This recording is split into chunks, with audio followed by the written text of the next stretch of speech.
मंडळी नमस्कार. जसं की तुम्हाला माहिती आहे की बिग बॉसमध्ये फॅमिली वीक चालू आहे आणि या फॅमिली वीकमध्ये सर्व जे आहे ते घराचे मेंबर्स आपापल्या परिवाराला भेटतात. त्याच्यामध्ये निक्कीची आईसुद्धा आज आपल्याला आलेली दिसते.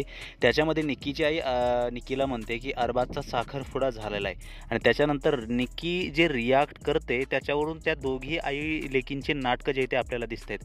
अरबाजने पहिल्याच वेळेस सांगितलं होतं भाऊच्या धक्क्यावर की मी कमिटेड आहे. तरीही त्याची आई पुन्हा काय म्हणाली होती एका न्यूजमध्ये की अरबाज माझ्या मुलीला चांगला सपोर्ट करतोय.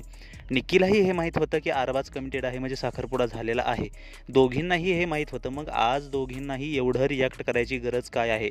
इट मीन्स यांनी अरबाजचा वापर करून घेतला आणि ठरवून निक्कीने अरबाजला बाहेर काढलेलं होतं. कारण अरबाजच एक्स्ट्रा स्ट्रॉंग होता आणि अरबाजच तिला बोलू नाही देणारा एकमेव व्यक्ती जो आहे त्या घरामध्ये होता. जान्हवी एका वेळेनंतर गप्प बसेल, मात्र अरबाजकर शारीरिक बळही होतं आणि बौद्धिक बळही होतं. त्याच्यामुळे निक्कीचा जो आहे तो गेम अरबाजने ठरवून केलेला होता आणि या दोघी निर्लज्ज आई लेकींची जाणीव याच गोष्टीवरून होते.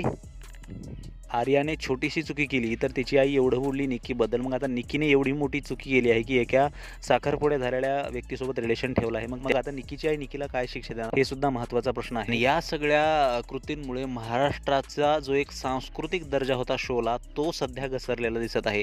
बिग बॉस शो याच्या आधी होता, याच्या आधी खूप सारे कार्यक्रम होते, पण एवढा सांस्कृतिक दर्जाही घसरलेला नव्हता. मात्र यावेळेस तो अगदी घसरलेला आहे. त्याच्यामुळेच कदाचित प्रेक्षक जास्त नाराज आहेत शोवरती.